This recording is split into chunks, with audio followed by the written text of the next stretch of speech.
So mga kaiksena, ayun na nga. Siyempre si Pangulong Bongbong Marcos talaga ay paawa at sasabihin ng mga didi. Siyempre trabaho niya yon. Alam ko, tanga ka ba?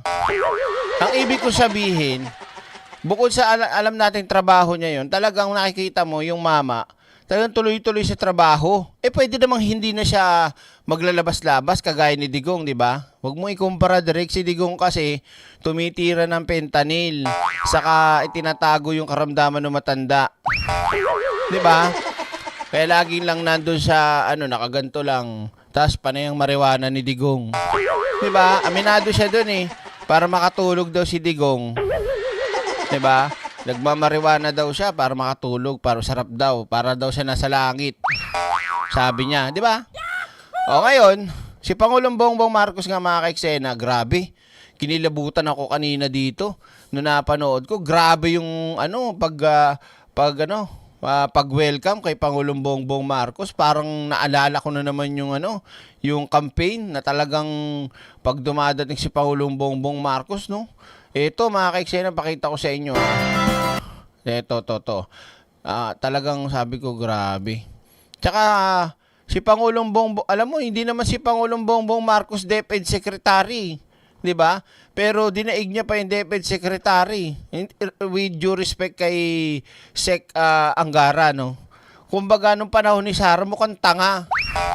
'Di ba? Ano sabi ni Sara? Inaasa niya na lang yung trabaho niya dun sa mga eksperto na mga katrabaho niya. Siya wala, bobo kasi. Sabi niya, 'di ba? Wala daw siya talagang alam sa pagiging secretary ng DepEd. Tanga. 'Di ba? O, eto mga kaiksena, pakinggan at panoorin nyo kung paano talagang sigawan ng malubha ng mga kababayan natin, di ba? To Wilfred at yun na nga, Duday Ganda at kay Balatuba. O, at Glenda Doroma. O, game, panoorin nyo to, ang lupit. Huwag nyo nalagay itong tugtog na to, copyright to eh. Lagi na lang nakaka-copyright ako eh. Ba't mo pa rin pinapakita? Syempre, gusto ko ipakita sa mga kababayan natin kung ano at gaano kasipag yung presidente. Hindi kagaya nung gustong maging presidente na vice president, mukhang tanga. Diba? O, tuloy natin. Mga kababayan, ang Pangulo ng Republika ng Pilipinas, His Excellency Ferdinand R. Marcos Ayun dyan si First Lady. Naku, magagalit na naman si Maharlika, oh. O, layo na ito, mga kaiksena. Kapis. Grabe, oh. Jr. Oh. Kasama ang unang ginang, Luis Araneta Marcos.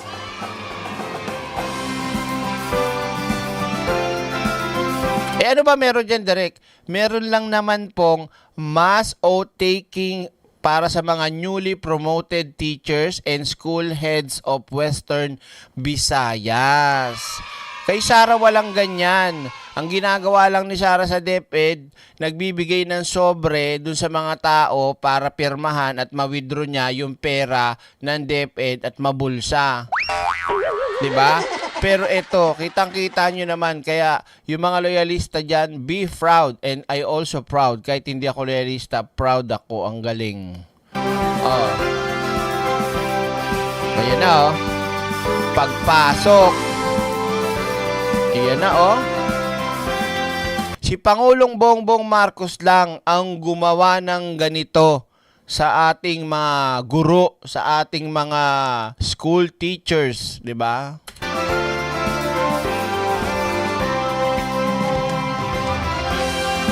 Oh.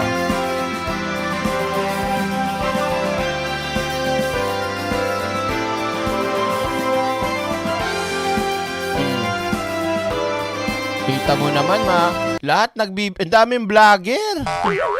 Puro teacher, vlogger na yata yung teacher. Lahat sila nakatutok ang cellphone pa yan, ah. Oh.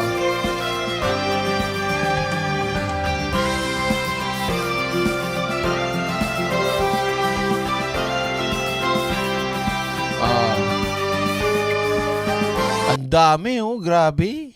'Di ba? Nakakakilabot na ang daming 'yan, mga kaiksena. Ang tawag dito, isa at kasama sa prioridad ng gobyerno. Halos naman lahat prioridad ng gobyerno, pero iba ang approach ng gobyerno pagdating ngayon sa edukasyon, sa mga teachers, 'di ba? Ultimong kahit retired na sila, hangga't gusto nila magturo, welcome pa rin 'yan.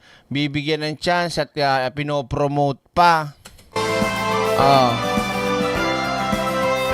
Muli mga kababayan, ang Pangulo ng Republika ng Pilipinas, His Excellency Ferdinand R. Marcos Jr. Maswerte naman kasama nila. ang unang ginang, Luis Araneta Marcos.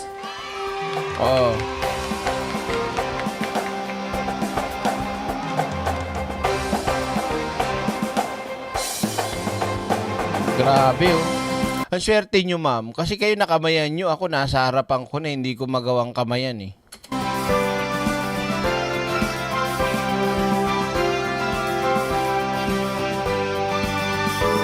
Baka clone yan, direct, ha?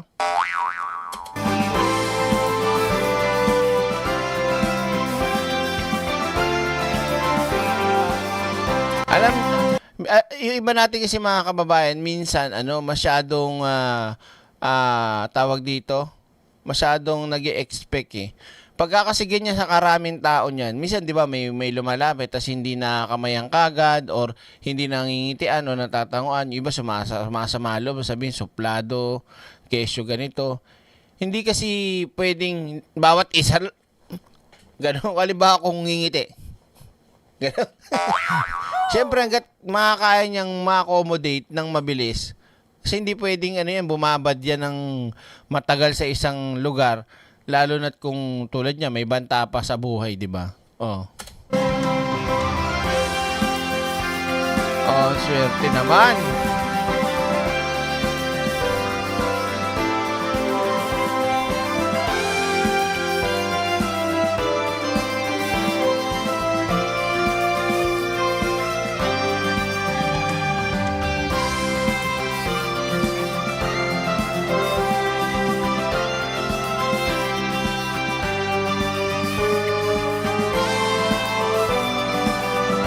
Nakita niyo yung mga ngiti ng mga guro natin, yung mga tao dyan. Yung ngiti nila talagang, yung nakikita mo, tinan mo nga si ate doon sa dulo, talagang ngiting-ngiti. Gusto makakuha na si Pangulong Bongbong Marcos, eh. Ayun, oh. Ba't naman si ate, parang kinikilig pa, eh.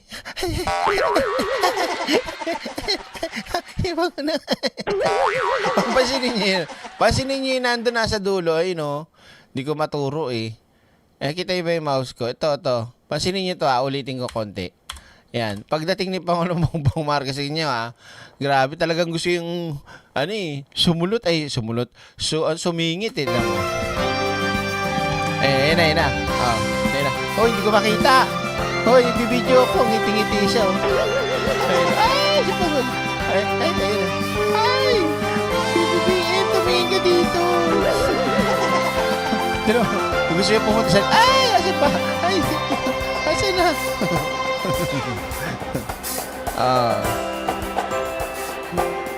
Grabe, nakakatawa, oh. Tingnan mo yung smile nila, di ba? Yung smile nila, masayang-masaya. Kasi aminin man o hindi na mga DD-shit ito, mga kaiksena, si Pangulong Bongbong Marcos talaga ang nakagawa, eh. Di ba?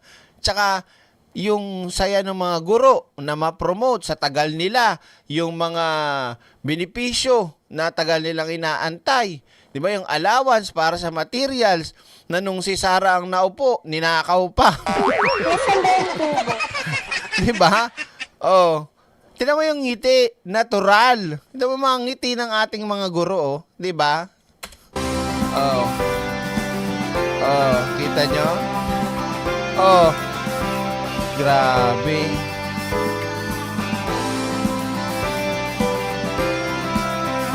Di ba? Hindi ko makakaila talaga mga kaiksena. Kahit sabihin nyo matanda na si PBBM, pogi talaga yan sa personal. At syempre si FL, pare silang maganda't pogi.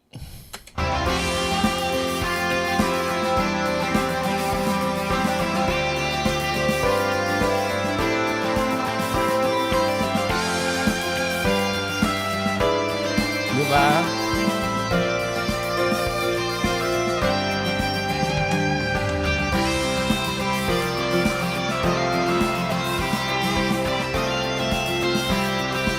Oh, di ba? Oh, ayan oh. Oh. Swerte naman. Mukhang pogi nga. Hindi po mukhang. Pogi talaga. Sa akin na kayo maniwala. Ako kahit isang beses ko lang nakita. Siguro mga ganto lang ang layo. Paano ayan. Ganyan. Basta sa harapan ko lang siya. Kitang-kita ko talaga kung gaano ka pogi si PBBM.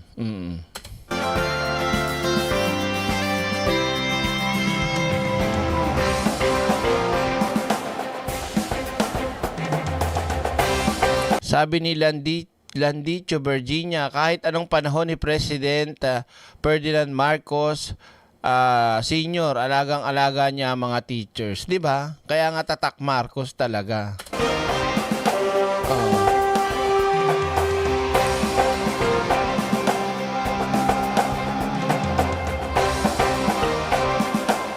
Maaari na po tayong umupo. Grabe, ang dami pala, no? Oh, so puputulin muna natin dyan, po-forward natin. Doon sa, mahaba to eh.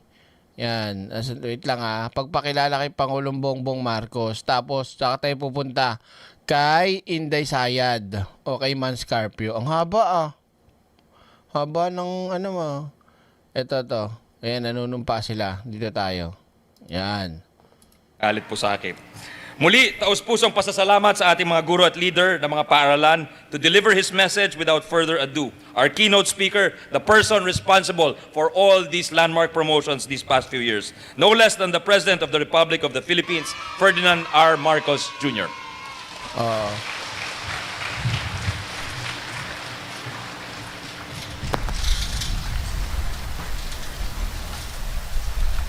Maraming salamat sa kalihim ng ating DepEd, Secretary Sani Angara. Please, magsiupo po tayo.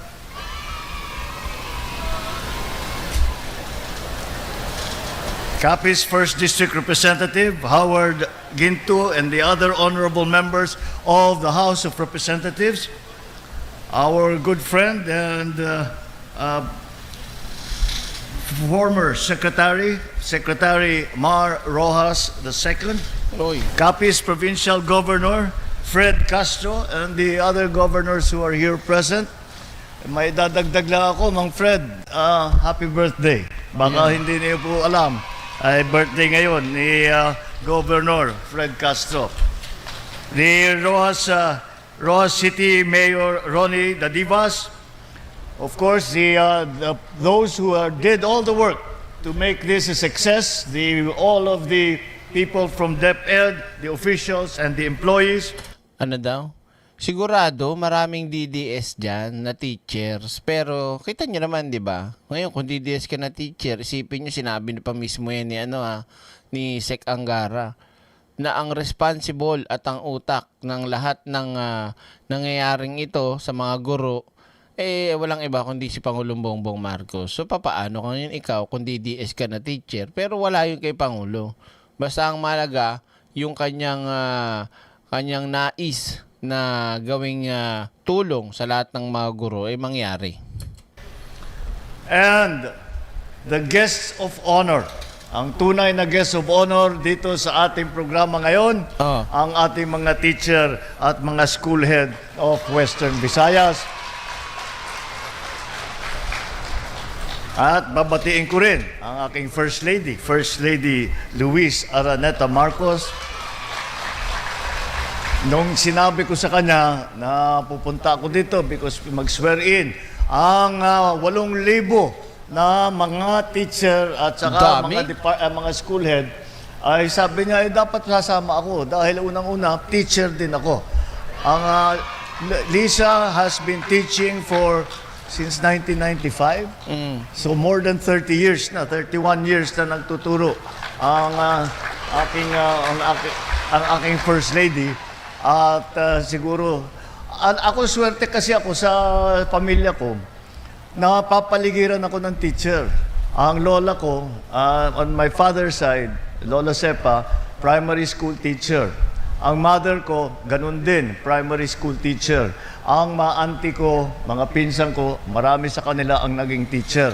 Kaya mahaba ang tradisyon sa pamilya namin ng Wait lang, ang magandang gabi direct sa amin yan. Direct kanina ang kulit dyan ng governor namin. Saan banda? Hindi ko, pinorward ko kasi. Mamaya tingnan natin. Dito muna tayo. kinikilala Mukhang close sila ni governor nyo, no? Si PBBM tsaka ng governor nyo, no? ang ating mga guro. At kasama ko na dyan, siyempre pinangungunahan ng ating number one teacher o kahit na hindi number one sa Tagal, number one in my heart na teacher. Kinikilig. Nako, magagalit ang mga DDS katabi ni FLC Marojas. Nako, magagalit na naman yun. Lagot kayo.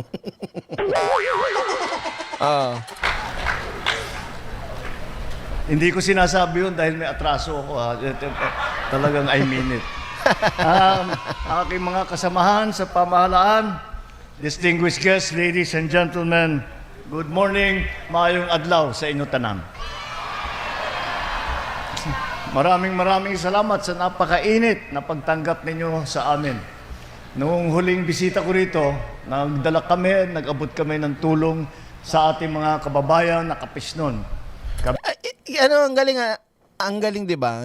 Hindi ito na ano ko lang talaga. Pag magbabasa si Pangulong Bongbong Marcos ng mga babatiin pangalan, okay lang 'yun. Ano 'yan eh? Kumbaga normal. Pero kapag magsasalita na siya, talagang wala, diretso lang, no? Hindi kagaya ni Sara. Sa ating mga kababayan na nais na yes po, salamat. Nasaan ba yung tubo? Samantalang, tinan mo, malayo talaga eh, tapos gusto yung maging presidente, bobo. Nasaan ba yung tubo? Kabilang ang mga 4 B's. Be kind. Huwag kayong sasali o Inan yan. Mananakit ng kapwa tao. Tapos Bisaya na. mga masisipag na magsasaka at mga mangingisda dito sa inyo. I am fortunate today to be surrounded by people who are just as dedicated and hardworking, our teachers and school heads. We gather here today to recognize and to celebrate the years that you have devoted to teaching and to serving our young people. And when you serve our young people, you are serving the future of our country. So this moment is about dignity in your profession, clarity in your path, and momentum in your careers. Ngunit kasabay ng pagdiriwang na ito, kinikilala din natin ang mga hamon na hinaharap ninyo sa inyong propesyon. Alam naman natin na sa mahabang panahon, mabagal ang pag-unlad sa propesyon ng ating mga guro. Ano daw, nanghingi siya kay FL para sa ospital namin dito.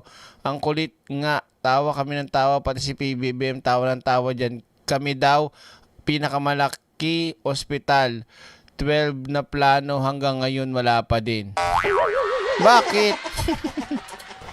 Sa kabila ng inyong sipag, kakayahan, dedikasyon, kailangan pang maghantay ng taon at kuminsan dekada upang umangat ang ranggo mula sa Teacher 1 patungo sa Teacher 3 dahil limitado lamang ang posisyon.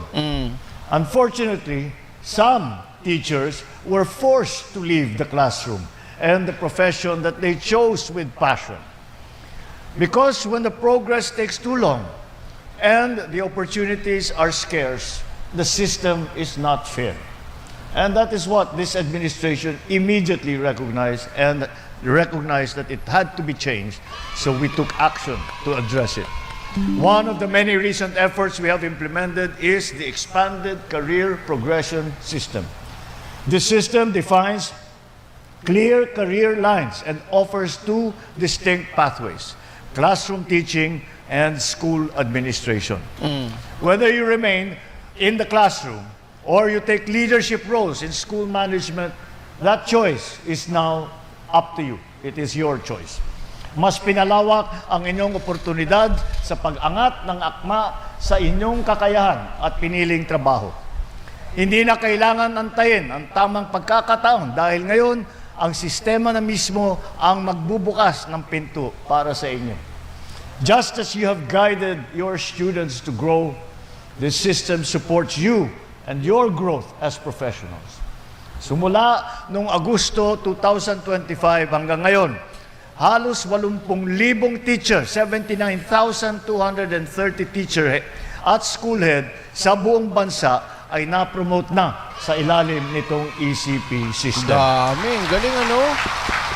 Grabe oh. Sa bilang na ito, mahigit 8,500 guro na mula naman dito sa Western Visayas. Kabilang dito ang 124 na guro na malapit na magre-retire pero nag-aantay pa rin ng kanilang promotion. Hindi pa rin ito natatapos. Dahil po, pinangako ko sa inyo ito nung aking SONA at kailangan natin ipatupad ang mga napakahalagang pangako na ating binigay sa inyo.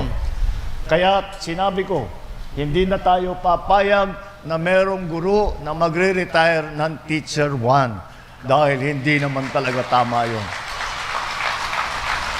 Meron pang kaming nakabinbin na promotion na kasalukuyan nating isinasakatuparan upang matiyak na walang guro na maiiwanan. Kasabay ng reformang ito, patuloy din natin pinapalakas ang suporta sa ating mga guro dahil sa napakaraming responsibilidad na nasa inyong mga kamay. Kaya naman binawasan natin ang inyong paperwork upang malaan ang inyong oras sa pagtuturo at hindi sa administrative work. Nagdagdag din tayo ng higit sa 61,500 teaching position mula 2022 hanggang 2025 upang mabawasan ang teaching load ng mga guro at mas matutukan ang bawat estudyante. Para sa school year 2025 to 2026, inilabas na ang 10,000 pisong teaching allowance bilang dagdag suporta pa sa inyong mga pangangailangan. Galing. Magti-teacher na ako. Kamakailan lamang sa pakikipagtulungan ng DepEd at saka ng Pag-ibig, yung Pag-ibig Fund po, binibigyan na rin ng priority access sa abot kayang pabahay ang mga guro at DepEd personnel. Isasagawa ito sa pamamagitan ng housing fair sa buong bansa kung saan mas mapapabilis ang inyong aplikasyon, Apply na, Teacher Celino. magkakaroon ng loan counseling at iba pang serbisyo na makakatulong sa inyo upang naman kayo ay magkaroon ng sariling tirahan at sariling bahay. My dear teachers, you have spent countless hours taking care of our children, the future Filipinos who will one day lead and serve our nation. You have carried this responsibility with dedication, with patience, and with heart, going way beyond what is just expected of you. For that, from the bottom of my heart, from the bottom of the heart of every Filipino and a grateful nation, thank you. Ganyan. Kasi yung isang magsasalita maraming salamat sa suporta sa aming mga Duterte at kay dating Pangulong Duterte at sa lahat ng ina nyo. Parang tanga lang yung isang Vice President, no? Walang kalatoy-latoy magsalita, no? Tsaka wala sa damdamin kasi nga, binabasa pa, scripted pa, dito, galing sa puso. Talagang galing sa isip at sa puso. Dalawa. Kay Sara, wala. None of the above. Asahan ninyo mga ma'am, mga sir, na ang inyong pamahalaan ay hindi titigil sa pagkilos upang matiyak na kayo ay naaalagaan, nabibigyan ng pagkakataong umunlad at kinikilala sa inyong serbisyo. Hindi ko hahayaan na maiwanan ng ating mga guro ang mga nagsisilbing pangalawang magulang ng ating mga kabataan. And so as you have taken your oath today, carry with you both your personal duties and the noble duty of being the builders of our nation's future. This government is with you as we uplift the quality of our education system. With you, for the Filipino youth. Madamo gid salamat sa inyong tanan. Mabuhay ang ating mga guro, mabuhay ang bagong Pilipinas. Yun, no? Maraming salamat po, mahal na Pangulo.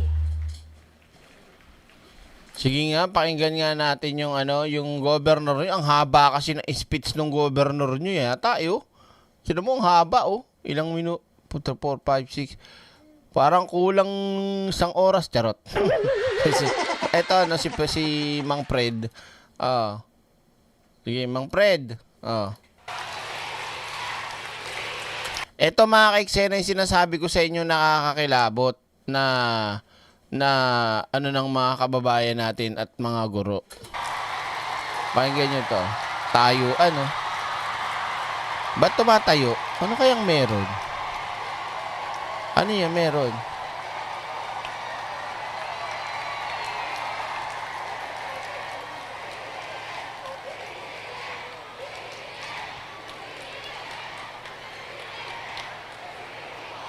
Aba? Alam niyo po, mahal na Pangulong, Ulitin natin. kita kay kaupod niya. Upang magbigay ng mainit na pagbati sa ating lahat, tawagin po natin ang Governor ng Capiz, Honorable Fredinel H. Castro. Baka kamag-anak na Atty. Claire yan. Paano mo nasabi? Yan ang prinsipyo o principles. O yan ang standards ni Sara Duterte. Basta ka apelido mo lang, pwede ka nang iturong kamag-anak mo. 'Di ba? So lahat ng Ramos pala magkakamag-anak, ibang Ramos dito. Kamag-anak niyo si Fidel B. Ramos, no? Si Mark Ramos, kamag-anak niyo rin 'yun.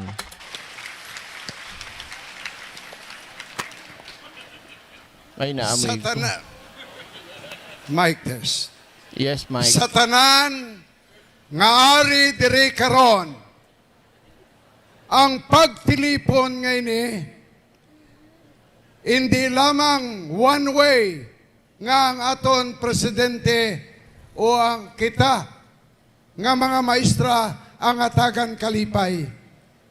Hatagan naton sang kalipay ang aton presidente labi na gid karon nga gingrasyahan kita kay kaupod niya ang iya kapihak dugan. Hindi ko naintindihan. Ay! Nandiyan pala yung ex ko din to nung araw Hindi pala, pinagnanasahan pala ako nito. Chris Ulo, watching habang nagbabati ng itlog sa kusina. Ayan ka na naman. Magalolo man yan. Nasaan ba yung tubo? Nandito si Chris Ulo, paki-subscribe, support at yung kapatid page niya, lahat TikTok, IG, email, lahat suportahan niyo 'yan. Subscribe, support niyo Chris Ulo. Tawag dito. Yun na nga. Basta wag kang buhusan mo 'yan, Chris Ulo. Baka kung saan mo yan, saan sumirit yan. Tuloy. Sige. Luyag ko nga may baluan ninyo tanan nga si First Lady Luis Araneta Marcos, taga Western Visayas. Ari na kita karon sa pinal nga istorya. Sang-ari diri ang presidente, nagtilipon ang mga pispis. Karon nga nagbalik siya dire, hindi lamang pispis ang nagtilipon, kundi ang mga haligi sang kinaalam sang aton mga kabataan. Hindi ko naintindihan. Ito na lang, sa lahat ng nandito ngayon, lahat tayo ay binigyan ng kaligayahan, kaya bigyan din natin ng kaligayahan ng presidente na kasama ang kanyang kaisang dibdib. Ah, okay. Ito pa, direct pamangkin ko po si Mark Ramos, pero ang kampo namin ay Cavite. Ay, ganun. Caviteño pala kayo, ha? Tuloy natin. Karon, ari dire ang taga Iloilo. Ari dire ang taga Aklan. Ari dire ang taga Capiz. Ari man dire ang taga Antique. Pila lang kamo kabilog. Mukhang komedyante itong governor nyo, no? Ng Capiz. Lantawon naton ang Gimaras Ariman. Pasensya lang ga, Lantawon naton kung sinugid ang nagapalangga sa aton presidente. Kaysang nagkari siya dire ang aton stadium daw maguba sa pamalakpak. Karon ang luyag ko, maglinog ang Western Visayas. Pero may konti sini. Ang mas matunog, amo ang tandaan ni Presidente Bongbong Marcos. Una, luyag ko nga ipabati ninyo, taga Iloilo, ang pamalakpak para kay Presidente Marcos kag sa iya tiayon. Baw, matunog, matunog, matunog.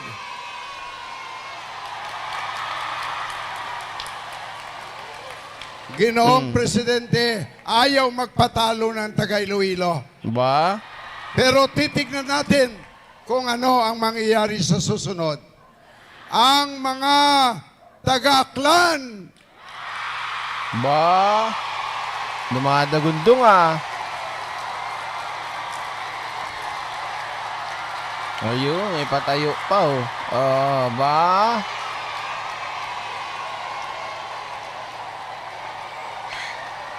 Ano? Sorry. Si Siopo kasi nasa tapat ko na naman. Gising pa yan. Mamaya pa matulog yan.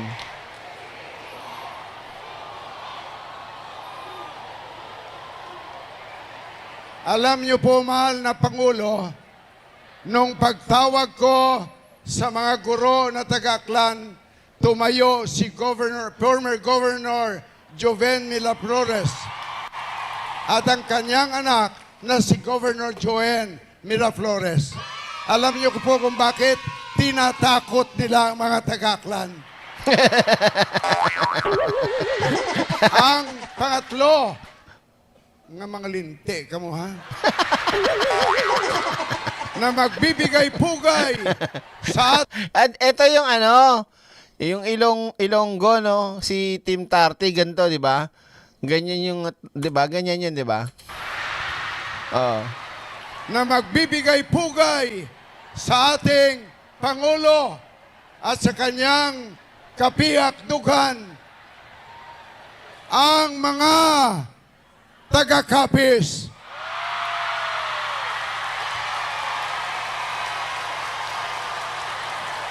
Ba?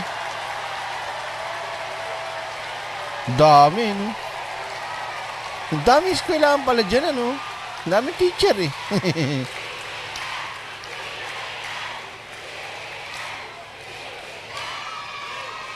Alam niyo po, mahal na Pangulo at unang ginang, inilagay po nila talaga ang mga Kapiseño dito sa harap. Sa pag-aayos pa lang ng formasyon kung sinong nandito, may daya na ho. Choppy ho ang nangyari ngayon. Ngayon, Ang hinihiling Hindi pa. ko sa lahat, samahan Wala na. naman natin ang mga Ako na. taga-Antique at taga-Guimaras.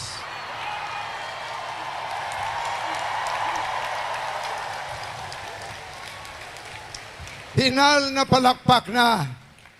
Ugain nyo ang Western Visayas. Palakpak ng lahat. Nanoy na nga kung saan nga kamutanan na nagadulungan, naghinay naged. Abi, liwatan ninyo.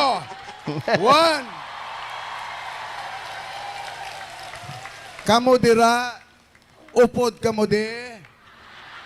Daway kamo gihoda. Oh, sige, mahal na Pangulo, hihilingin ko sila ngayon. Maglalaban ng palakpak sa iyo at kay Ginang Luis Araneta Roas. Oh, para kay Presidente Bongbong Marcos. Palakpak. Sa kapiyak, tanawon tabi.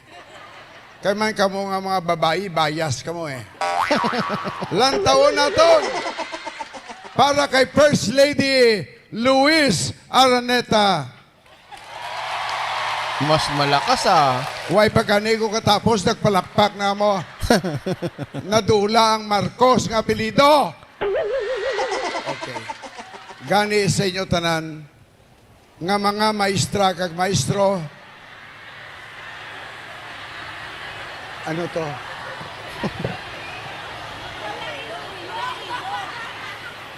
Hindi, kay kaina nagpangdaya ang Iloilo.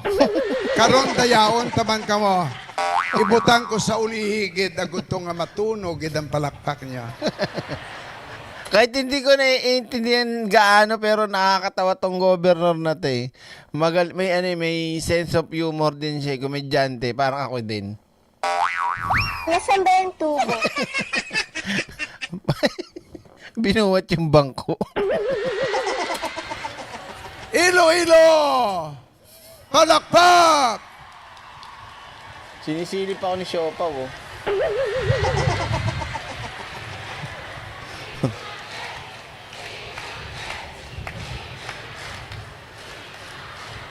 Updaman ninyo ang inyong kaupod sa Iloilo, Pasig City.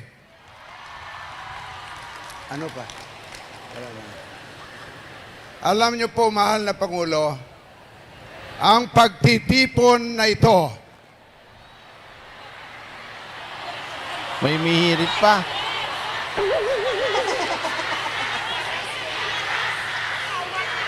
akon man lang ina, kay kung hindi kamo yung magreklamo, nano yung labot ko.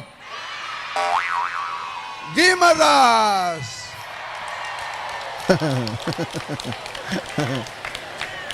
Tapos na, no? Sa Wala na. Kabas, happy si PBBM, napakagiliw ng pag-welcome. Parang Tito Sensi comedy. Oo nga. Kahit ako, natatawa nga ako eh. Oh, may nagareklamo pa di. Pinakadako sa tanan. Iloilo City.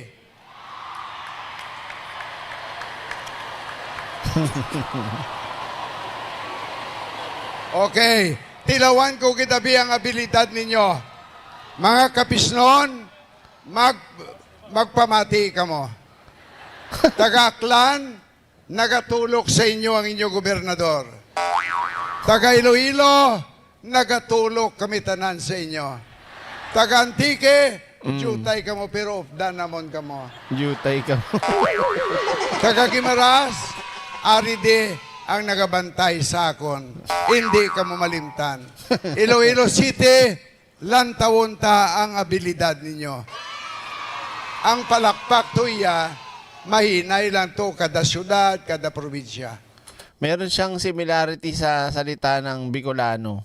Kaya medyo nagigets ko yung iba. Abi, ipakita naton nga ang inyong paghugyaw, ang inyong pagpalangga sa mag-asawa, ang inyo nga kalipay karon nga adlaw, isa ka kalipay kag matunog nga pamalakpak ang aton ihatag sa mag-asawa. 1. Dunga na. 2, 3. Ayan po, mahal na Pangulo.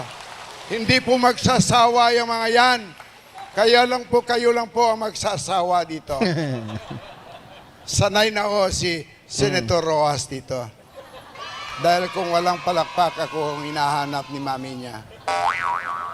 Gani sa inyo tanan, ang ini nga pagtilipon naton, isa kamaragtas nga istorya sang Region 6. Wala pa ini matabo sa aton kabuhi.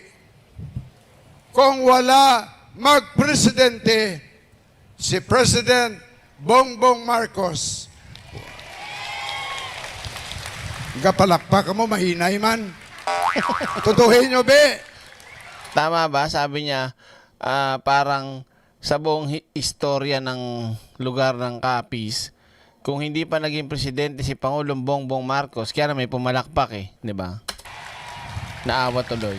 Tuloy. Kung wala siya magpresidente, ang maragtas nga istorya sang mga maestra kag maestro nga nangin madinalagon sa ila kabuhi, wala matabo. Di ba? Tumalagsahon ang ini nga okasyon, tumalagsahon ang ini nga pagtilipon. Kay tungod nga wala gid ako makasaksi sang isa ka pagtilipon nga dala pati ang kapihakdugan si Madam Luis Araneta Marcos. Mas talagang mapalad ang ating presidente.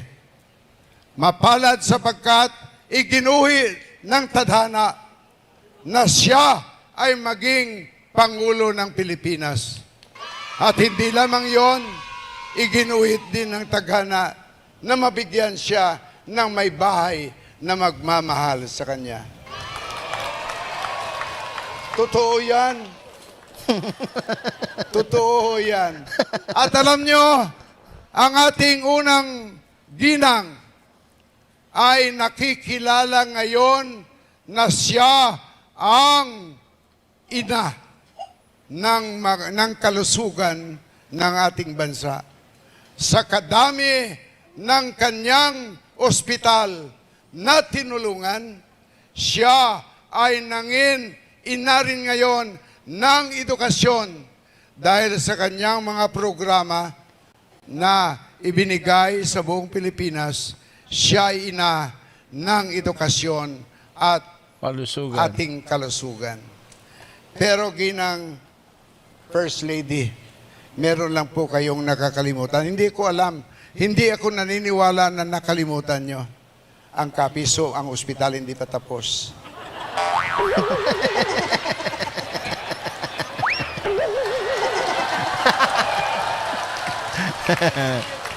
At saka yung ospital namin, 12 taon na ginagawa. Yan ho ang pinakamalaking ospital sa buong mundo. Kasi 12 years in construction hanggang ngayon, hindi pa natatapos.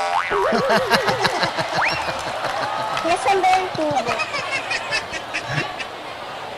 Mahal na unang ginang, ibig ko lang pong ipabot sa inyo na noong may COVID, marami ho ang namatay dito sa Capiz.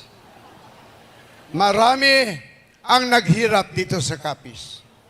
Sapagkat Bakit? Di ba kayo tinulungan ni Digong?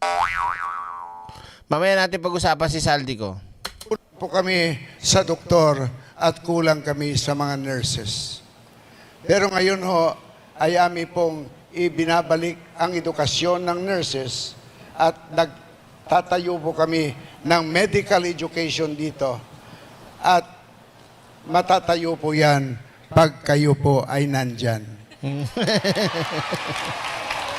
At ang pinaka-importante, hindi na maghihirap ang Capiz.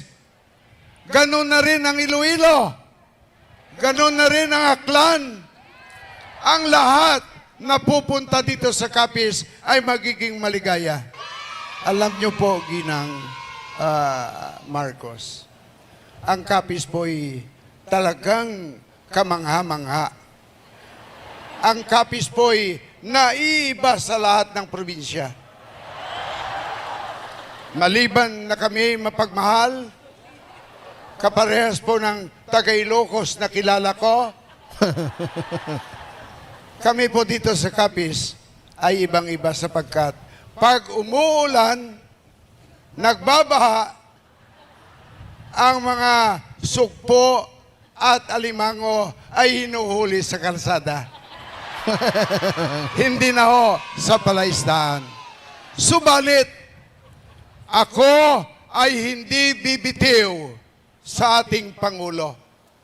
Ipinangako ko sa sarili ko, ito'y totoo. Si Presidente Bongbong Marcos ay mayroong mga salita na pwedeng panghawakan. Noong kami ay nagpulong kasama ang ibang gobernador sa Iloilo, sinabi ko sa kanya, Mr. President, hindi po ako gagaya sa ibang probinsya na masyadong mahaba ang listahan na kanilang isinumiti sa iyo. Ang akin pong isusumiti sa inyo ay isa lamang po, ang Panay River Basin Integrated Project. Kaya kayong mga taga-Iloilo, pwede kayong pumunta ng Capiz at Aklan anytime you want, kahit na maulan at kahit na masama ang panahon. Salamat. Ngayon, nagsabi ako sa Presidente, Mr. President, this project was conceptualized during the time of your late father. But he was overtaken by event. He passed away.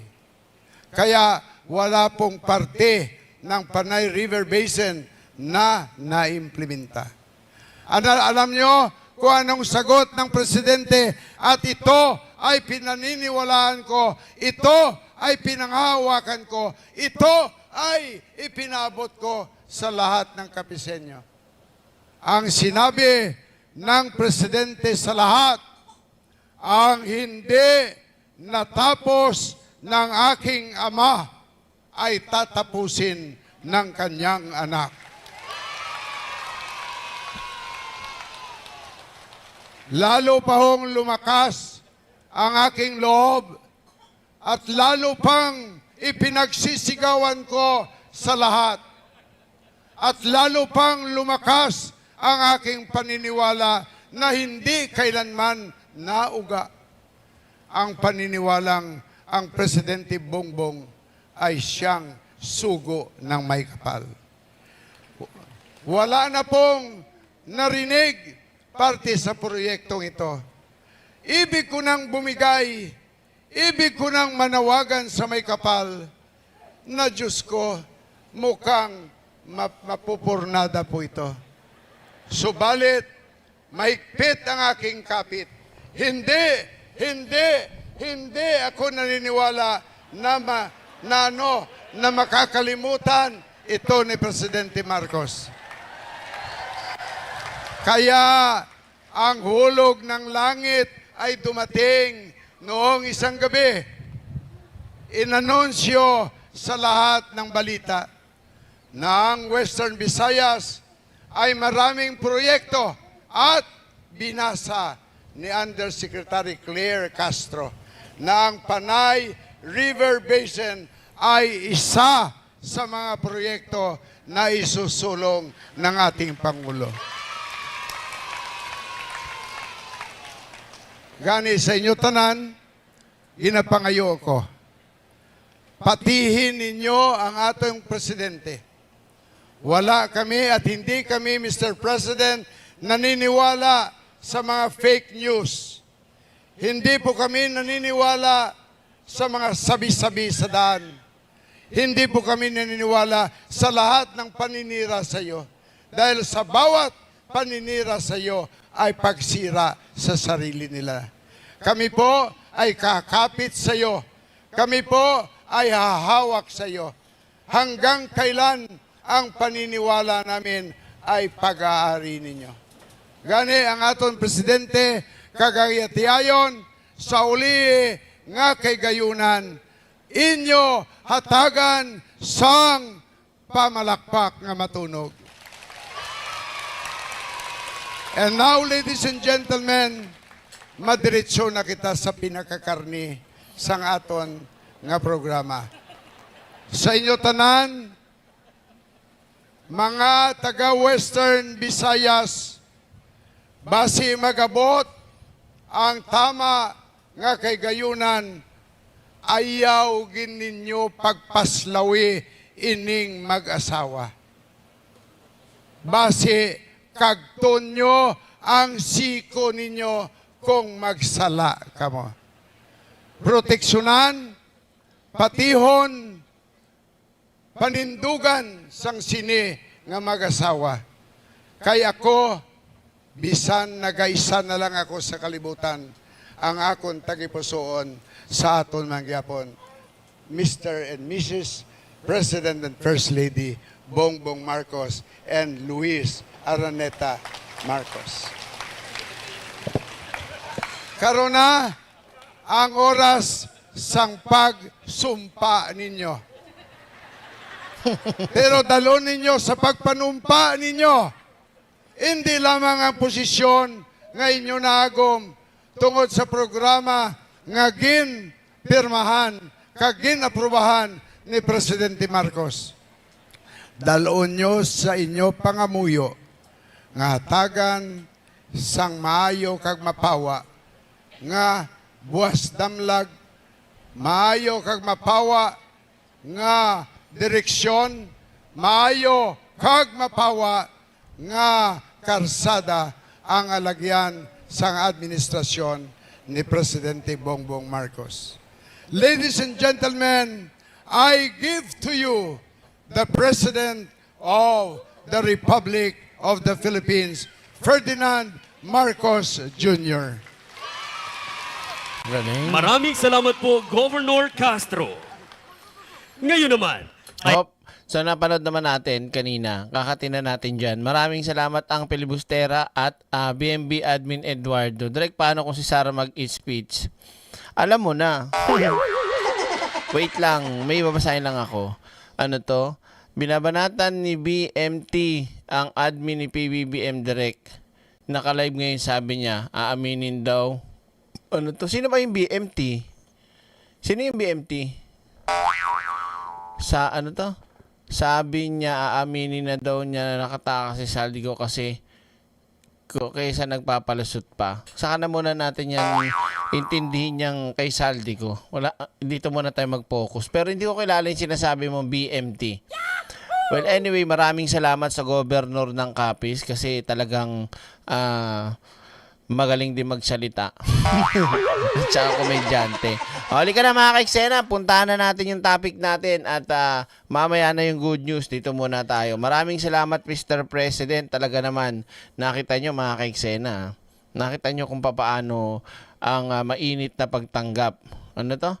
Batang Maynila to it's. Okay. Sige, sige. Mamaya, ayaan lang muna natin yan. Dito muna tayo. O, type action na, dali.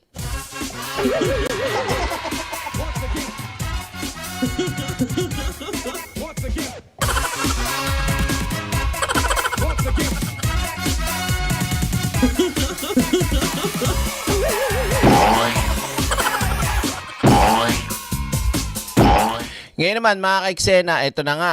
So, ano oras na ba? Alauna. Ito talaga yung main topic natin, mga kaiksena, no? So, sorry. Ano ba yan? Napindot ko. Sorry. So, kanina nga, kahapon, kasi umaga na ngayon tuluyan na nga nagsampa ng kasong kriminal, si Manasseh Carpio, yung asawa ni Sara Duterte na others. Okay?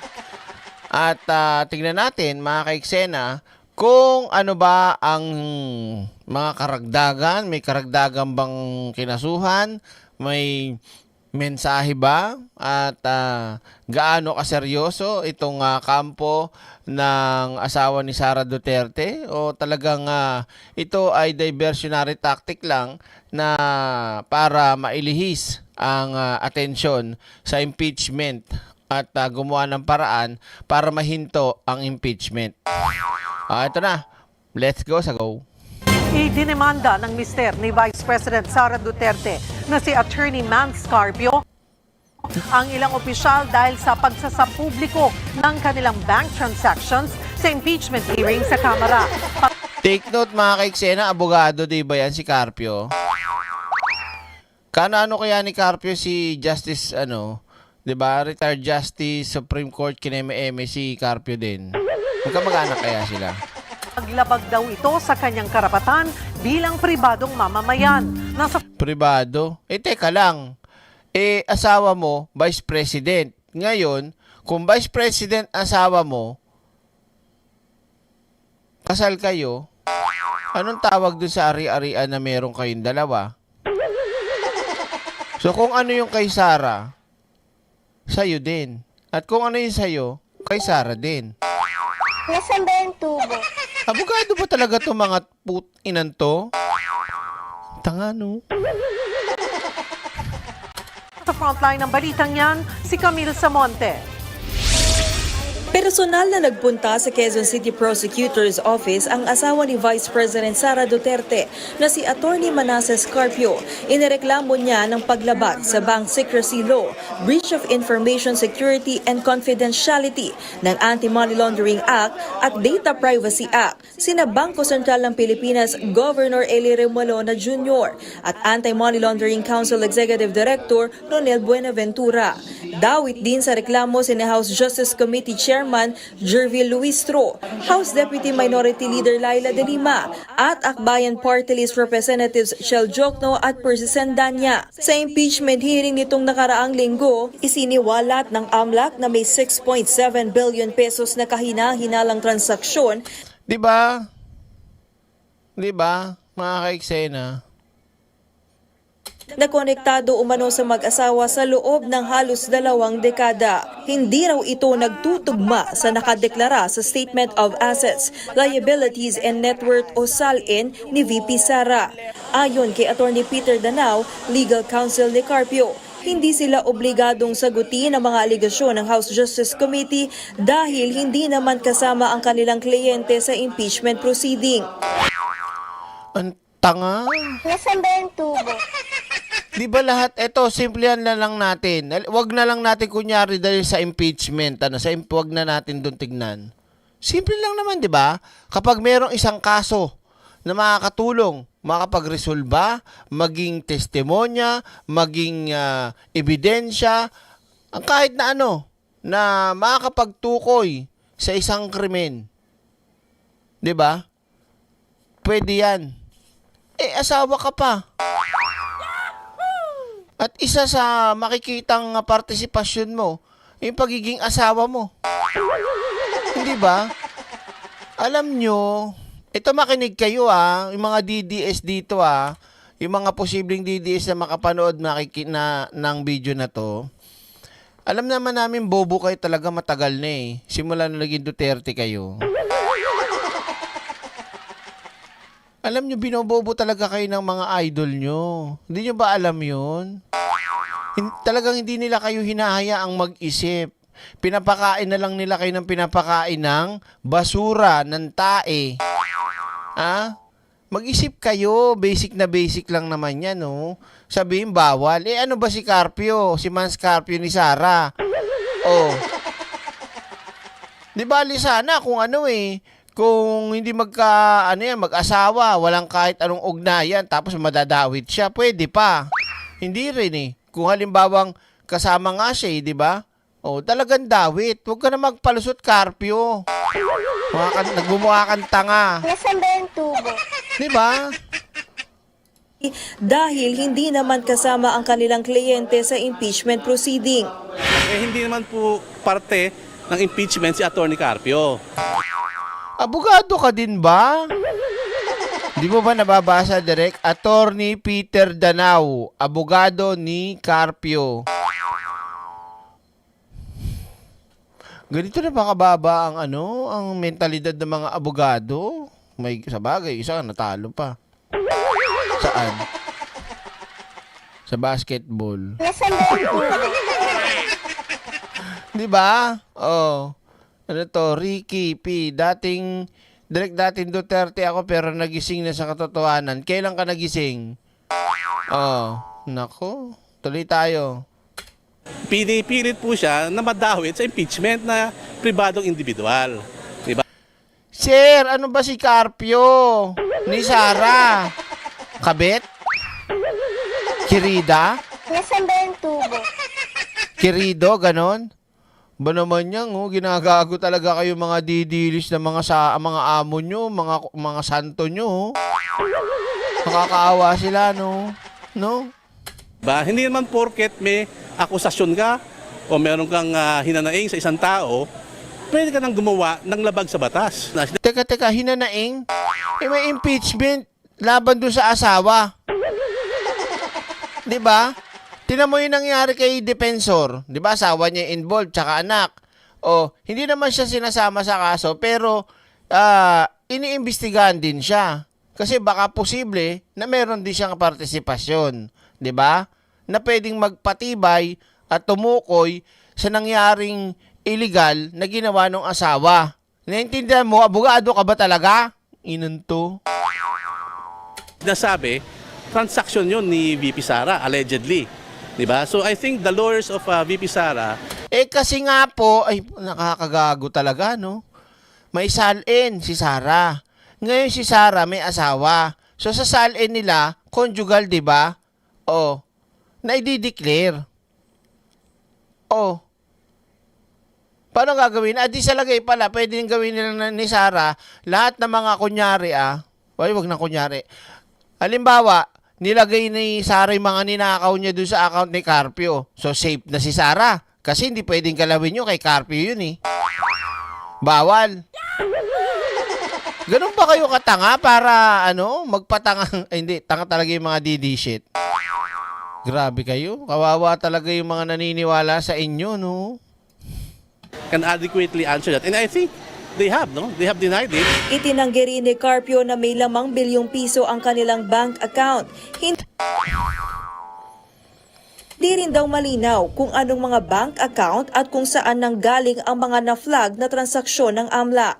Paano namin ma-deny or ma-admit yung mga sinasabing transaksyon kung hindi naman kami binigyan ng kopya ng AMLAC at hindi naman namin kami binibigyan ng kopya ng mga report? Ay, huli. Huli mo na. Di ba kaya nga kayo pinatatawag, pinasasagot, di ba?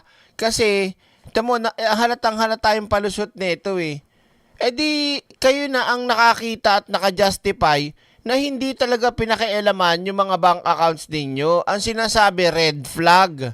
Ang sinasabi, suspicious. Transaction. Di ba?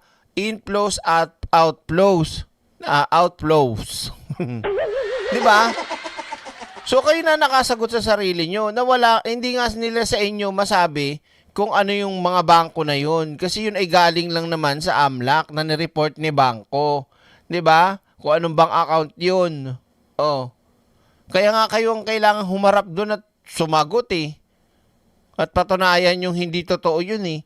Kaso ang gagawin nyo, magsasampa kayo ng kaso doon sa House Panel at sa AMLAC at doon sa BSP para intimidate nyo.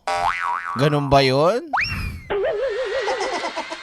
Mano ipatunayan nyo ang katotohanan? Mano ipakita nyo sa taong bayan or sa mga taga-sunod at taga-suportan ng mga Duterte na talagang hindi sila magnanakaw o hindi sila tumatanggap ng illegal at hindi talaga sila namumuhay mga prinsesa at prinsipe, mga hari at reyna. 'Di ba? Oh. Ay di pinatunayan lang talaga nila, mga ka-eksena, na gusto nilang pigilan yung nangyayaring impeachment trial para kay Sara dyan sa House. Diyos ko, obvious na kayo. Kung alam niyo yun, wag niyo na lang kaming idamay sa kabobohan, please lang. Kung gusto yung bobohin yung mga supporters nyo, sama-sama kayo. Nasaan ba yung tubo? Oh. Ports kung saan galing ang summary ng AMLAC. Pero in my sa pag-uusap namin ni Attorney Carpio, he vehemently denies having 6 billion ba yun o 3 billion? He vehemently denies that. Eh di siya na doon yung dininay sa sa Justice Committee. Yan ang hirap sa inyo eh. Binibigyan kayo ng pagkakataon, ayaw nyo. Tapos kapag dumating na sa Senado, tapos masabihin nyo, kayo nawawa kayo. Inan to.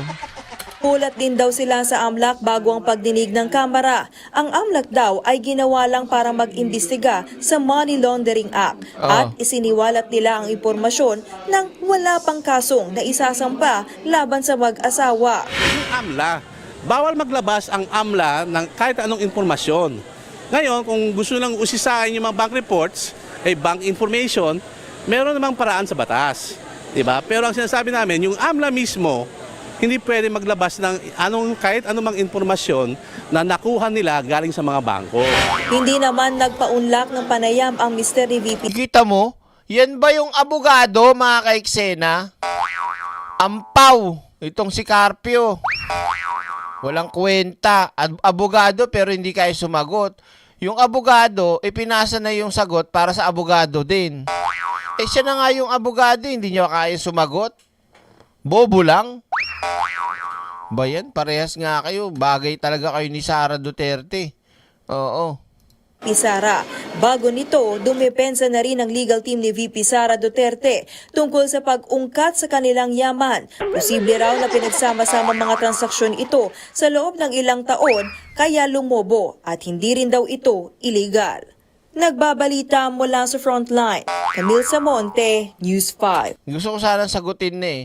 Alam nyo naman mga kaiksena na yung ginagawa ng ng Justice Committee ng House panel, no, napapaloob sa Constitution, nasa House Rules. Ano po? Mamaya papakita ko rin sa inyo yung video kasi sumagot din dyan, bumuelta kagad mga kaiksena yung mga kongresista na idinamay o sinampaan ng kaso. Ito, panoorin nyo. Mag-asawa. Live mula sa Batasang Pambansa ng pumalag ang mga kongresista sa pagsasampa ng reklamo ng asawa ni Vice President Sara Duterte na si Attorney Mans Carpio. Gate nila, wala silang nilalabag na batas sa pagsisisi sa bank transaction sa mag-asawa. Live mula sa Batasang Pambansa, nangunguna sa balita si News 5 House Correspondent Marian Enriquez. Marian, may epekto ba itong reklamo sa impeachment hearing laban kay VP Sara? Jiggy, walang epekto itong reklamo isinampa ni Attorney Mans Carpio wala palang epekto eh. Oy, Mans Carpio, galing-galingan mo. Wala palang epekto yan eh. sa paggulong ng impeachment hearing laban sa kanyang asawang si VP Sara hanggat walang inilalabas ang Korte Suprema na Temporary Restraining Order o TRO, tuloy daw ang impeachment proceedings ng Kamara. Ayon naman kina ML Party List Representative Leila De Lima at Akbayan Party List Representative Percy Sendanya na kabilang po sa mga sinampahan ng patong-patong na reklamo ni Carpio, halatang panghaharas daw ito at isang classic Duterte move. Sabi ni De Lima at Sendanya, imbes kasi nasagutin, malinaw daw na inililihis ng reklamo yung mahalagang issue tulad ng umano'y unexplained wealth ng bise at hindi pagiging tapat sa kanyang salin. Lumabas po kasi sa impeachment hearing noong Miyerkules na 88 million pesos ang idineklarang net worth ni VP Sara sa kanyang 2024 salin. Pero 6.7 billion pesos yung na-flag na bank transactions ng AMLAC. Pakinggan po natin itong pahayag ni De Lima at Sendanya. Kampante po tayo na hindi yan magpo-prosper dahil wala naman po kaming linalabag na batas. Panglihis lang ito, pandagdag lang ito sa mga kaso ng mga final na nila sa Supreme Court, but I don't feel at all intimidated. To me, it's harassment. Ang tawag ko sa kaso na to, MEMA. Nasaan ba yung tubo? Ang lakas din kasi mga asar nito ni Sendanya eh. Mema. MEMA siya kasi nga nadiin na sila ng ebidensya. May masabi lang, may exemption talaga pagdating sa impeachment cases sa coverage ng bank secrecy law. Pili ko, this is their way na balikan kami. At Marian, pinapaliwanag kanina ni Attorney Danao, yung abogado ni Attorney Mans Carpio, na hindi dapat sinali o ni-reveal yung bank records, kung ano man, yung bank records ni Attorney Carpio dahil nasa pribadong sektor siya. Yun ang punto nila kanina. At ano ang papaano ito na dapat nga ay hindi daw dapat sinapubliko?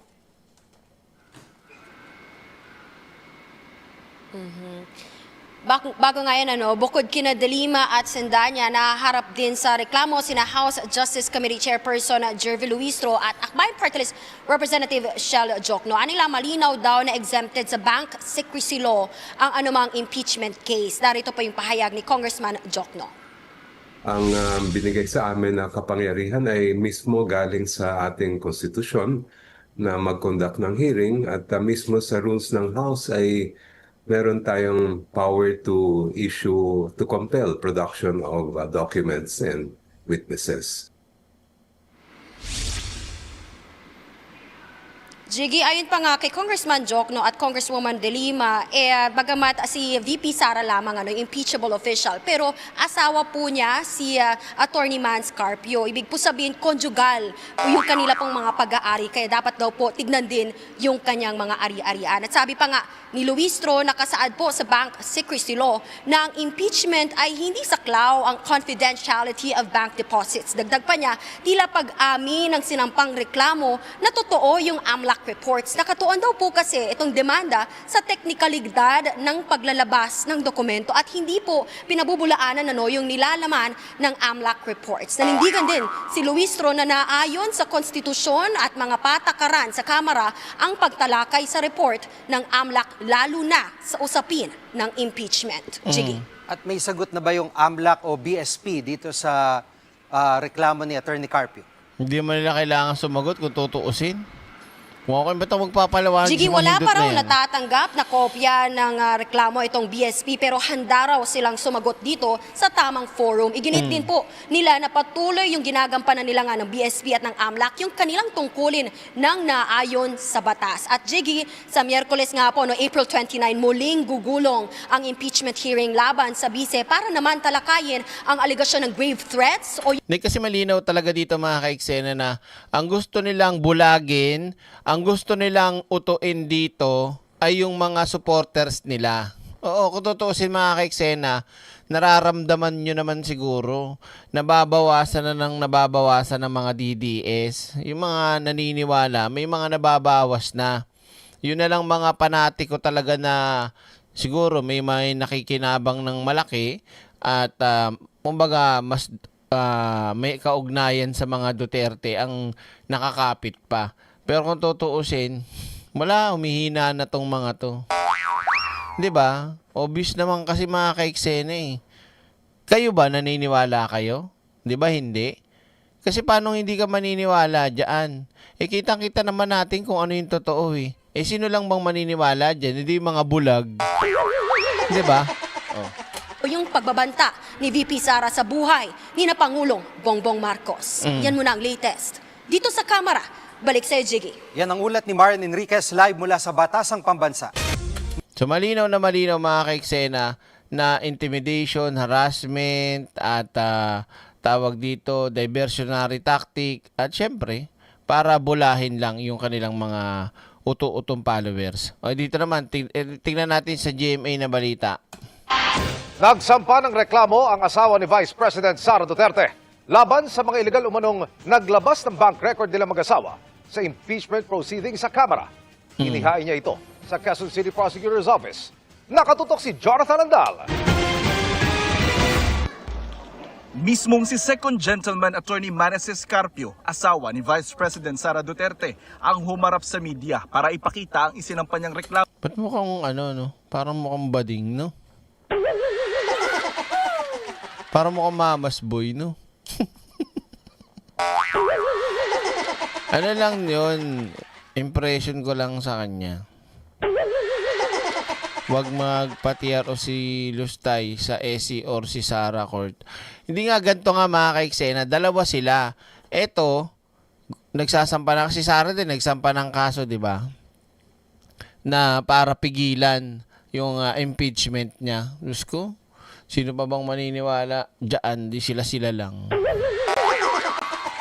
Hindi ko naman sinasabi na hindi kasi porket may anak na yung mag-asawa, pwede mo na sabihin na lalaki yun.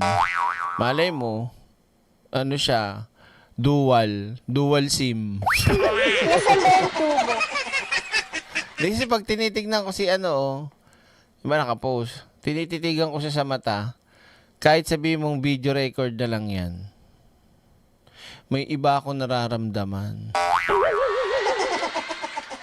Oo, may iba akong nararamdaman. Iba malansa. Nasaan ba yung tubo? Malansa, parang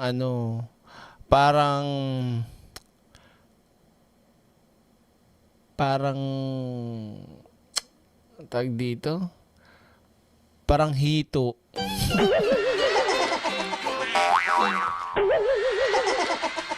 Oo. Parang hito tapos madulas, malagkit. Tignan mo. Laban sa Oh. mga naglabas ng kanyang mga financial transaction sa impeachment hearing noong April 22.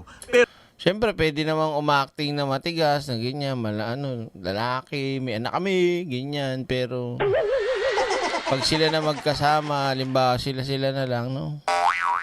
Iba ang dating iba. Parang hito. pero hindi siya tumanggap ng mga tanong. Maraming salamat po. Nandito po kayo. Yung mga questions po ninyo, kay Attorney Danao na lang po siya na lang po sasagot. Maraming salamat and God bless us all. Thank you. Parehas ni Sarah. Nasaan ba yung tubo? Syukran. Syukran na. Akala ko nga nung napanood ko to, magsasalita maraming salamat po, magandang araw. At biglang, maraming salamat po. At andyan po si Attorney Danao at siya na lang po sasagot sa inyo. Nasaan ba yung tubo? Abogado yan.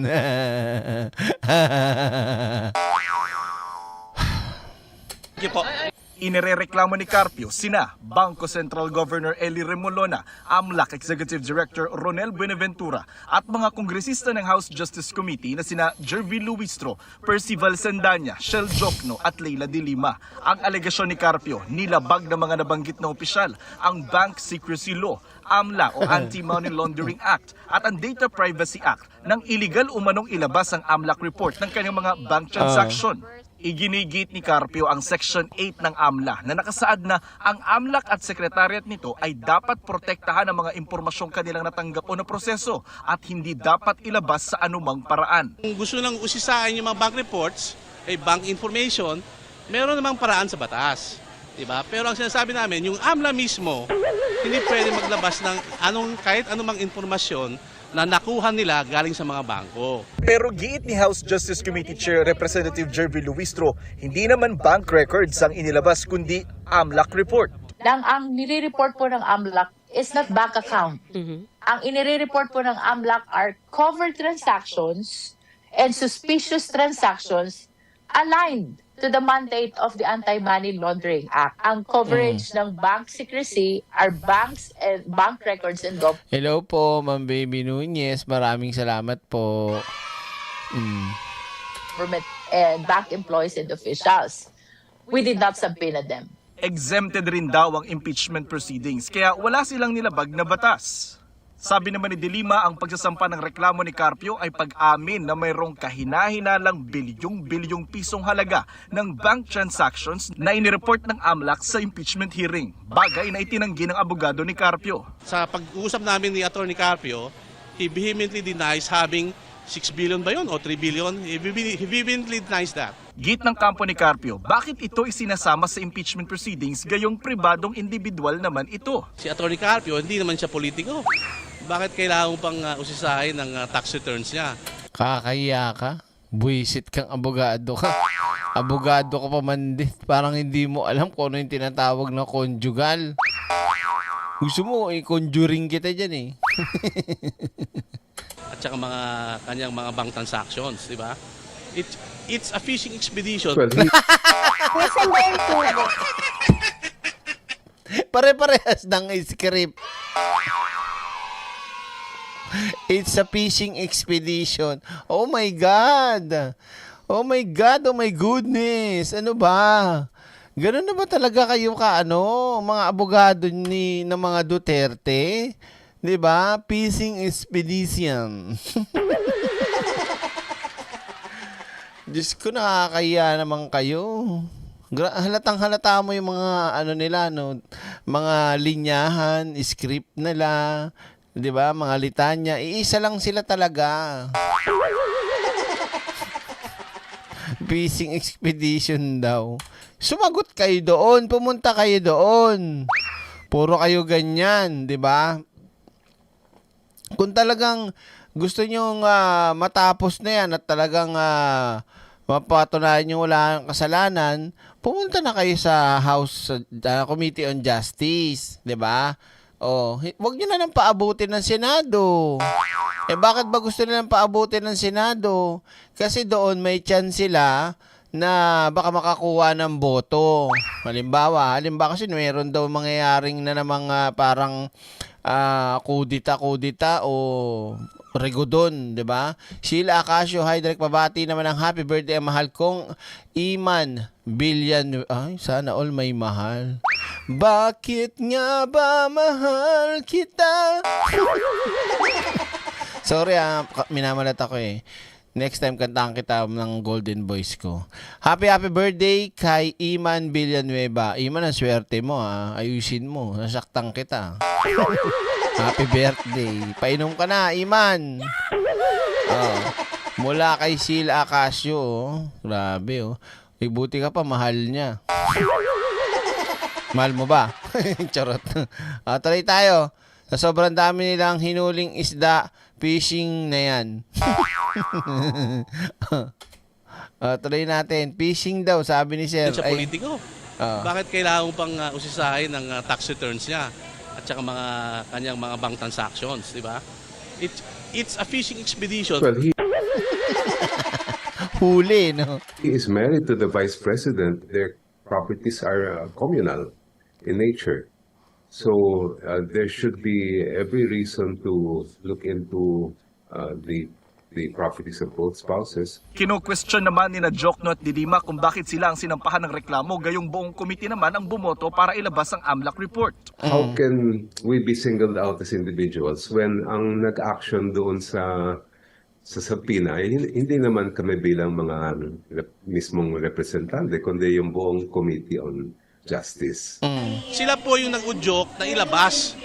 Di ba? Sila yung nag-motion, sila yung nag-second demotion, at pinirmahan yung subpoena. Na dahil dun sa pinirmahan nilang subpoena, nilabas naman ng AMLAC. So yun po yung kaso namin. Nabisto kasi. Ganyan naman ang mga Duterte, di ba? Kapag sila ay nahuhuli, nabubuko o nasusukol, tatakbo sa korte.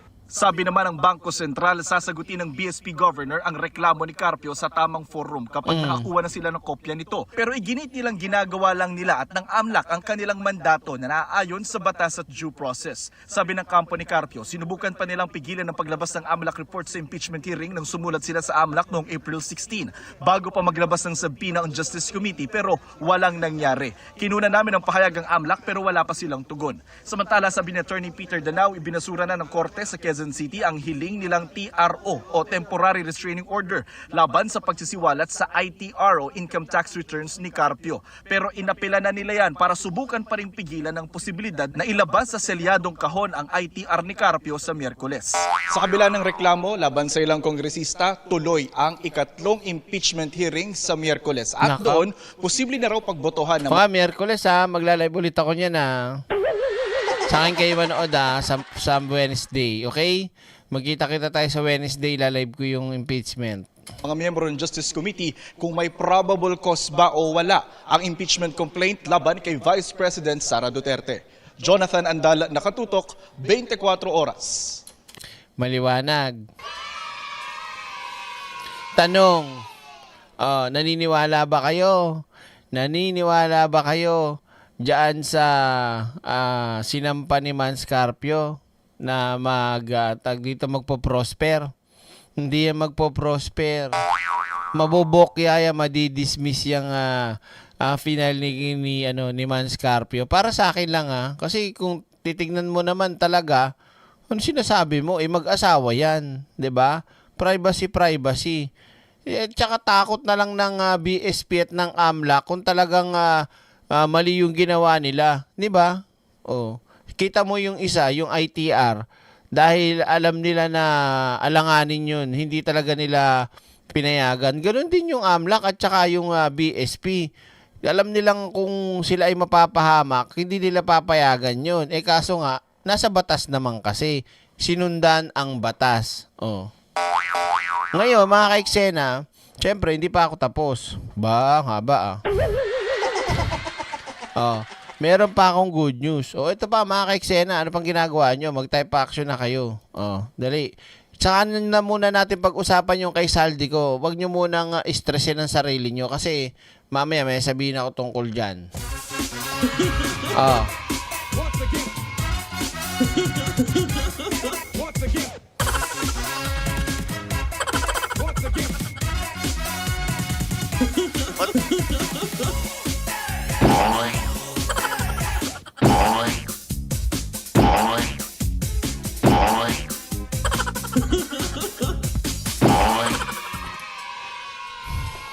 Isa na rin yun, si Sentry, di ba? Hindi na kinakasuhan. Saka na muna yan. Dito naman tayo mag-focus. Sa mga ka-eksena, karagdagang good news ni Pangulong Bongbong Marcos. Total, nandun din naman siya sa Capiz, di ba? Kanina o kahapon. So, syempre, nilubos-lubos niya at talaga namang yung ating mga lolo at lola, talaga naman pong pinaramdam ang pagmamahal nila kay Pangulong Bongbong Marcos dahil ang ating Pangulong Bongbong Marcos ay nagpunta syempre at sa buong Pilipinas kasi nga ipapatupad yung rice distribution at syempre yung tulong pinansyal sa lahat ng mga barangay sa buong Pilipinas. At eto na nga, ito. Pasok mo direct. Yan. Naku, napakasipag talaga, Yan. Barangay, ano yun? Barangay Malibay? Malibay.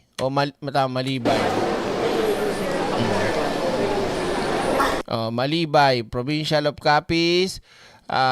City of Rojas. Barangay Malibay. Tama babasa ko o mabili? Malibi? Malibi. Mga pagkain, ma'am. Walang ibibili. Walang tubig. Ganun lang, ma'am. Kasi ang mga magsasaka, ma'am, ang mga kumayan, ang mga palay-bala, ma'am. Maraming, ma'am, yung mga tamasok, bala, ma'am, walang kinukuha, ma'am, na daming damage, ma'am. Parang nakapakinabang, ma'am, makakain. Yung mga taong hindi makabili ng mga bigas, ma'am. Yung ba ng pera pa. Makaano ako yung sinasabi ko yan, ma'am, kay Presidente. Presidente, salamat po yung binibigay sa aming bigas na nakapakinabang sa bayan. Ganun lang. Di ba? Dahil kami ay isang mahirap man lamang kami, isang magsasaka. Hindi wag niyong nilalang ang pagiging magsasaka na naililibit. Ang pagiging magsasaka ay napakahalaga sa ating bansa. Yan ang turing, pananaw at pagkilala ni Pangulong Bongbong Marcos sa inyong mga magsasaka. Tapos yung asawa kong ma'am, tricycle driver, ay yung gas masyado nagmahal. Tapos yung amon sakahan, laging binabaha, ma'am. Tapos yung mga insecticide, sobrang mahal.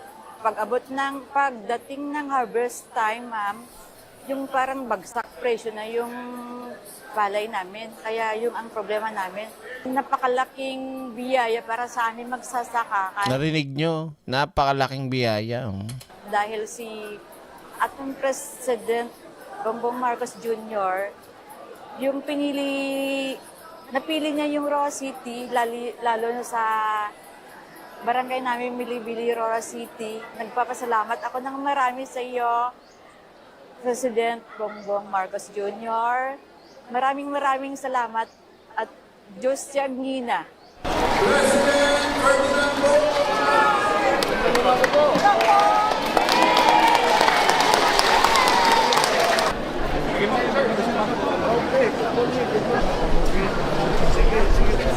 Pero inyo nagkagano na naman si Pangulong Bongbong Marcos. Ang bigat din nun. Lahat abutan niya. Diba?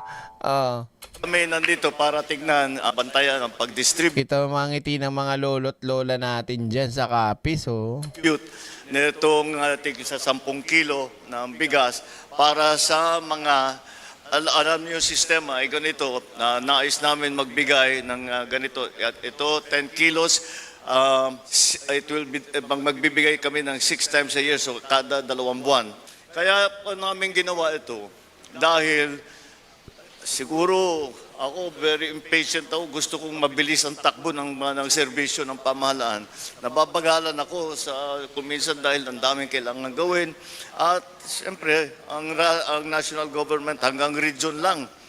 Sabi ko, nanggaling naman ako sa local government. Governor ako ng 9 na taon sa Ilocos Norte. Kaya't nakita ko, may kakayahan naman talaga ang local government. So sabi namin, ba't di na lang sila ang magbigay? At sila na lang mag-distribute. Ito ay hindi lang minsanan.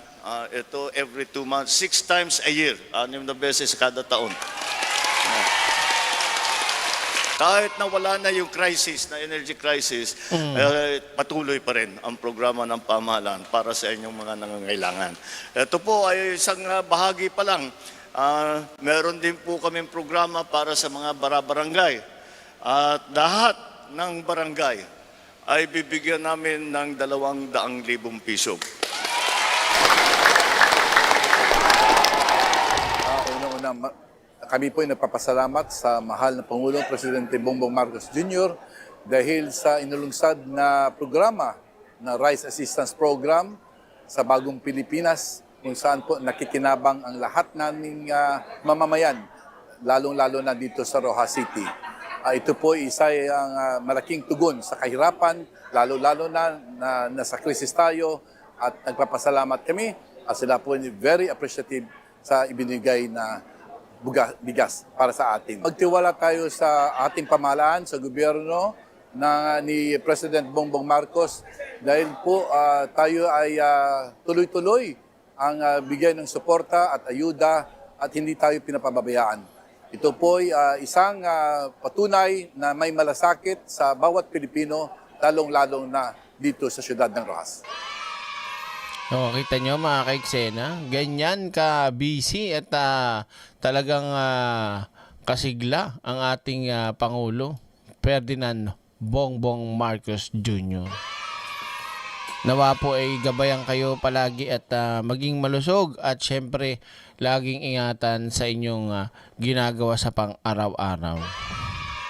So mga kaiksena, bago tayo magtapos, isang paalala lang. Bukas may ilalive tayong debate bukas, abangan nyo. At may breaking news daw mga kaiksena.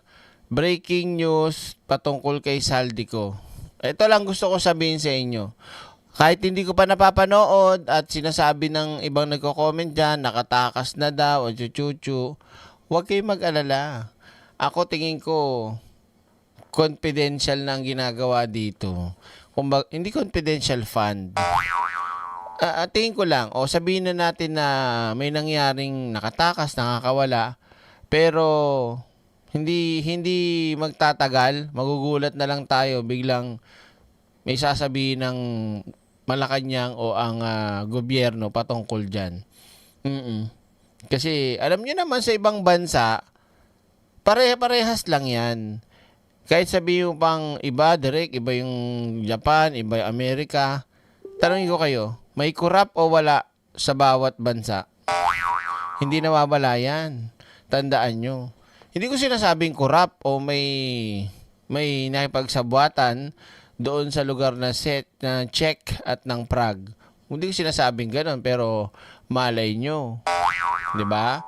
Kasi kung ako mga kaiksena, halimbawa ako yung taga Czech Republic, kahit sabihin pa natin na sumunod kayo sa batas ko dito, bilang pagrespeto o bilang sa bansang Pilipinas, syempre, 'di ba? Common science na din. makikita mo sa news yan eh. Makikita mo lahat yan sa balita. Kung yung taong hinahanap ng gobyernong ito ay kailangan madala, hindi mo kailangan ipagkait. Na? Ako mga kaiksena, naniniwala ako na ano lang yan, yung parang pinalabas na ganun. Feeling ko may susunugin dyan. Hindi ko sinasabing hindi ko sinasabing totoo yun Kumbaga, parang ang feeling ko, sinabi muna sa ngayon, nakakawala o nakatakas, pero may susunod na malaking development na pag kumagat yung mga bobondi shit, pag kumagat, di ba? Magkukudaan ako sino-sino yan. Kaya ayan na nga ako eh. Yung biglang yung sinasabi nyo, may nagko-content na kagad na kung ano na yung sinasabi, baka masunog ka. Antayin mo muna.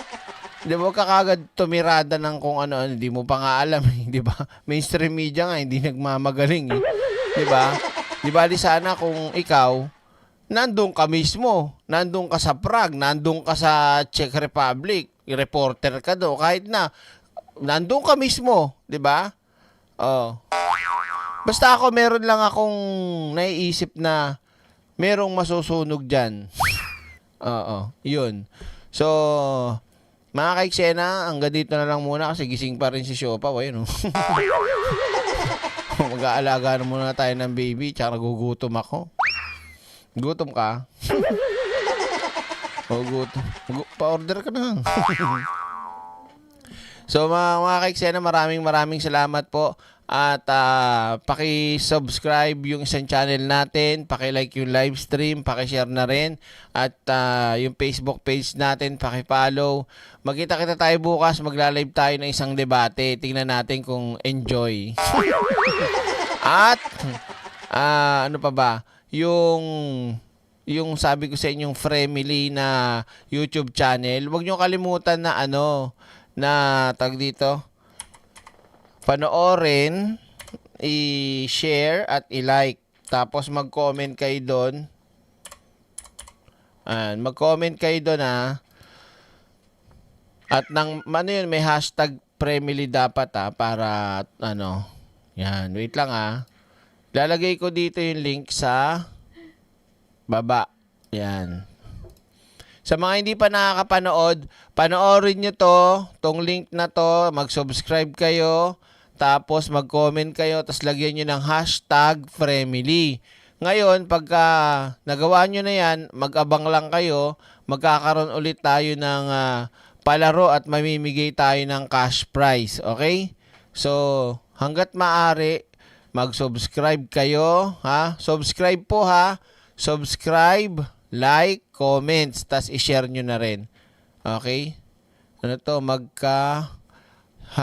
Hirilingan na lang kita sa aga. O sige, okay lang po yan, Ricky. Sir Ricky, yan. So, ano pang ginagawa nyo? Puntahan nyo na tong link na to, panoorin nyo, i-subscribe nyo, i-share nyo, mag-comment kayo. Halimbawa, napakagandang awitin, salamat sa ginawa ninyo, hashtag Fremily. Ganon. Favorite ko tong kantan to kung alam nyo lang. Yun na. Yan, uubo na. Yan. Ito po mga kaiksena, 70, kasi yung isang channel nila, ito bago to, yung luma, ewan ko ano nangyari. Basta dito na kayo mag-subscribe sa bago nilang channel. Fremily. Okay? Yan may mga nakaka-comment na Ito, tulad nito. Pag ito nanalo, instant pera yan. Ayan may mga comment na Ganito gagawin nyo, hindi Gremily. Fremily, sino to? Ba't Gremily? Ano yan? Gremlins? Ito po gagawin nyo. Ito. Nakikita nyo ba? Hashtag Fremily. Yan. Okay? Panoorin nyo lang yan, mga kaiksena. Maganda yung kanta na yan. Para sa inyo yan talaga Yan Ulitin ko subscribe, watch, like, share, and comment. Like this, yan yan. Ito. Sabi ni Striker, a song that give us hope For every problems you are facing, there is a hope with a family that bonds together as one. #Family. Yan, ganon. Okay? So, maraming salamat mga ka-eksena. Maraming salamat po sa inyo ha. Ingat kayo palagi at magkita-kita tayo sa susunod nating live tomorrow. Ito po ang lingkod na nag-iisang kabugera at eksenadora, the one and only, ang direktor ng buhay nyo, Direk Freddy Valera. Maraming salamat po sa ating mga ka-eksena, mga moderators at mga members. Ingat kayo. God bless po. At maraming salamat. Bye.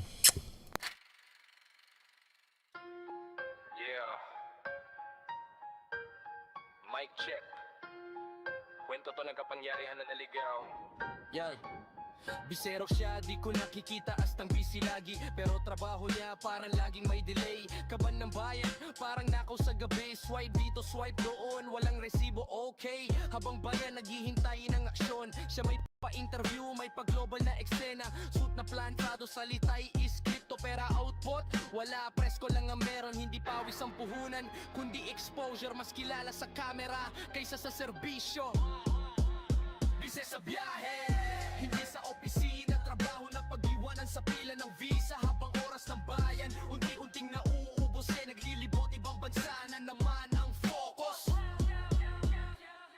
Deadline lumilipad, parang eroplano. Attendance niya, laging out of the country status. Mangiting malamig, kalkulado ang galaw. Parang chess, pero ang tinatamaan taong bayan. Empathy siya zero, pero fear mataas. Umiiyak ang masa, sagot niya soundbite lang. Kung konsensya'y timbang, kulang sa kilo. Kapangyarihan sa kamay ng taong walang hilo. Sa tama at mali, pareho lang ang tunod. Basta spotlight andyan, tuloy ang ikot. Hindi lahat ng nakikita ay may puso. Hindi lahat ng